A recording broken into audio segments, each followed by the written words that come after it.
ಎಲ್ಲರಿಗೂ ನಮಸ್ತೆ ಸ್ನೇಹಿತರೆ, ನಾನು ನಿಮ್ಮ ಆಕಾಶ್ ಮಾಡಲ್. ಸ್ನೇಹಿತರೆ, ಇವತ್ತು KCETನ ಕೀ ಉತ್ತರಗಳನ್ನು ಬಿಟ್ಟಿದ್ದಾರೆ ಅವರ ಅಫಿಷಿಯಲ್ ವೆಬ್ಸೈಟ್ನಲ್ಲಿ, ಅಂದರೆ KEAದವ್ರದ್ದು ಅಫಿಷಿಯಲ್ ವೆಬ್ಸೈಟಲ್ಲಿ.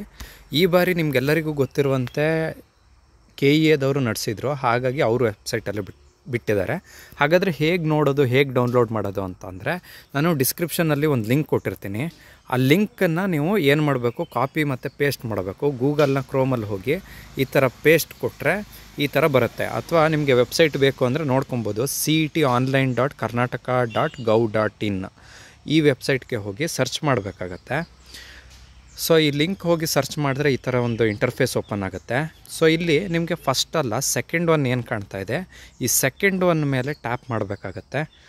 ಸೆಕೆಂಡ್ ಒನ್ ಮೇಲೆ ಟ್ಯಾಪ್ ಮಾಡಿದರೆ ನಿಮಗೆ ಫಸ್ಟ್ ಬರೋದೇನೋ ತಾತ್ಕಾಲಿಕ ಸಾಮಾನ್ಯ ಪತ್ರಿಕೆ, ಅಂದರೆ ಅದು ಎಲ್ಲರಿಗೂ ಕಾಮನ್ ಬರೆದಿರ್ತೀವಲ್ಲ, ಆ ಪತ್ರಿಕೆ ಬೇಕು ಅಂದರೆ ಇದ್ರ ಮೇಲೆ ಡೌನ್ಲೋಡ್ ಮಾಡಿದ್ರೆ PDF ಡೌನ್ಲೋಡ್ ಆಗಿ ನಿಮಗೆ ಓಪನ್ ಆಗುತ್ತೆ. ಜನರಲ್ ಪೇಪರ್ನ ಆನ್ಸರ್ಗಳು ಈ ಥರ ತೋರಿಸುತ್ತೆ.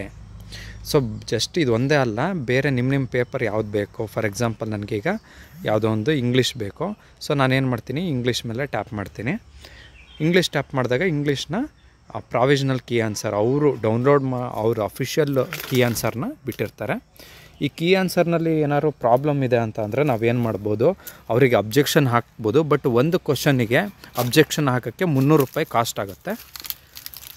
ಸೊ ಇದ್ರ ರೂಲ್ಸ್ ಮತ್ತು ರೆಗ್ಯುಲೇಷನ್ ಅವ್ರ ವೆಬ್ಸೈಟಲ್ಲೇ ಕೊಟ್ಟಿದ್ದಾರೆ. ಸೊ ಇದು ಇವತ್ತಿನ ಮಾಹಿತಿ. ಇದೇ ರೀತಿಯ ಮಾಹಿತಿಗಾಗಿ ನಮ್ಮ ಚಾನಲನ್ನು ಸಬ್ಸ್ಕ್ರೈಬ್ ಮಾಡಿ ಸ್ನೇಹಿತರೆ. ಧನ್ಯವಾದಗಳು.